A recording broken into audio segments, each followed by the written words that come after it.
Olha, na realidade, desde o princípio, a Secretaria de Finanças tem feito um controle da questão das despesas da Prefeitura. Está sendo analisado todas as despesas que podem ser suspensas ou que já foram suspensas em função da quarentena.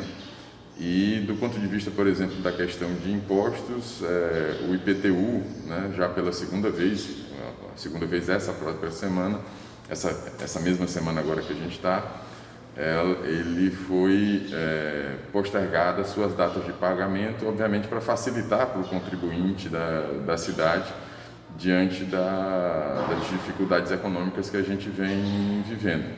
Então, onde a prefeitura está podendo atuar, ela está fazendo isso. Por exemplo, em termos dos pequenos negócios, algumas das nossas atividades de apoio a costureiras foram direcionadas, por exemplo, para a produção de máscaras. Então, existe hoje, né, com o apoio da prefeitura, um conjunto de cooperativas e de pequena costura, vamos chamar assim, né, produzindo máscaras para o comércio, porque hoje se tornou algo, além de obrigatório, né, extremamente essencial para a saúde e para a segurança de cada uma das pessoas.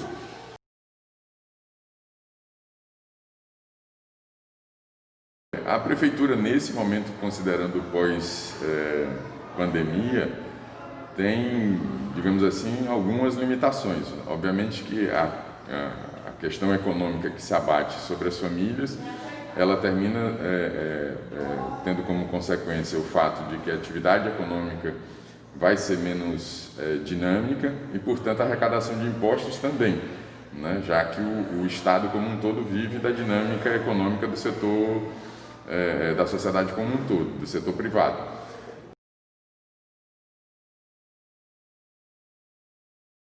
O que a gente vem planejando agora, na realidade, são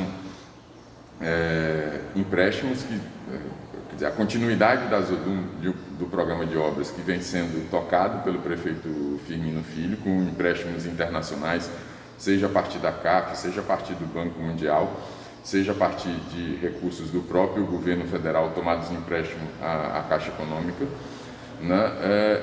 E é preciso que fique mais claro também a situação dos diversos setores. O que a gente sabe hoje, do ponto de vista da pandemia, do que está se chamando do novo normal, é que vai haver uma necessidade grande de inovar nos setores econômicos. Por exemplo, a gente está usando muito mais tecnologia do que usavam até, né, o início dessa crise de saúde, né? Determinados tipos de negócio, por aglomerarem pessoas, eles vão ter restrições por um tempo maior. Estou pensando aqui, por exemplo, na área de cultura, né, cinemas, teatros, né, que naturalmente aglomeram pessoas. Esse é um setor que vai precisar ser repensado. Então, em cada uma das áreas da vida, né, econômica, você vai ter que direcionar algum tipo de apoio. Mas é absolutamente fundamental que a gente tenha uma política nacional que coloque isso, as condições para que isso se dê. O auxílio emergencial que tem sido oferecido pelo governo federal, né, para as famílias mais pobres, aquelas do cadastro único, e ele ampliou a elegibilidade, no município de Teresina representa mais de 200 mil famílias beneficiadas, ou seja, nós temos 860 mil habitantes, quase um quarto da população tem sido beneficiada por esses valores. Então, uma política, por exemplo, de renda universal, né, para as pessoas mais pobres, ela vai ser absolutamente fundamental, mas ela não tem condição de ser arcada com recursos, seja do governo estadual, muito menos do recurso da prefeitura. Então, no pós-pandemia, quer dizer, tem de haver, o que não está havendo hoje, infelizmente, uma certa coordenação de políticas entre governo federal, estadual e municipal, especialmente em apoio ao pequeno e médio produtor e às pessoas mais pobres.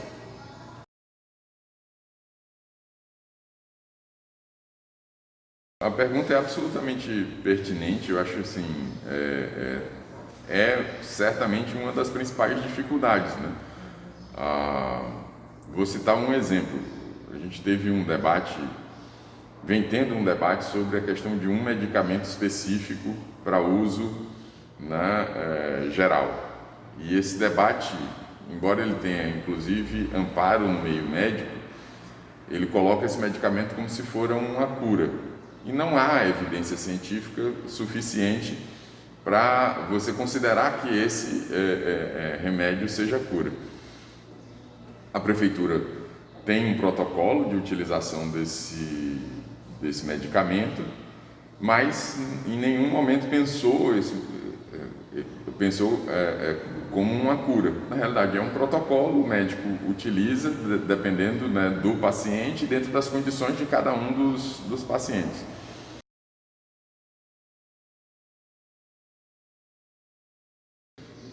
Não há teste suficiente no país, né, vindos do governo federal.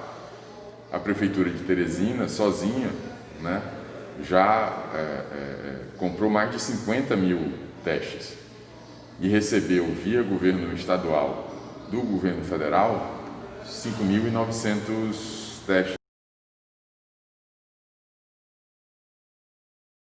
O problema da descoordenação do governo federal é muito grande. A gente vem sofrendo para comprar 70 respiradores, que são um item básico das UTIs para essa doença, e com recursos do Tesouro Municipal, né, comprando no exterior, num pool de outros municípios, porque o governo federal até aqui não entregou nenhum respirador para o município de Teresina, né? Então, assim, aí você entende a dimensão do problema com essas questões básicas. Aquilo que deveria vir como apoio, veio apoio no formato de recursos, mas itens básicos, né, não estão chegando. E todos os municípios, todos os estados, né, ou pelo menos os municípios médios e grandes e todos os estados, estão tendo que ampliar sua capacidade de atendimento em saúde de maneira emergencial para atender os casos e proporcionar a possibilidade de que a atividade econômica funcione.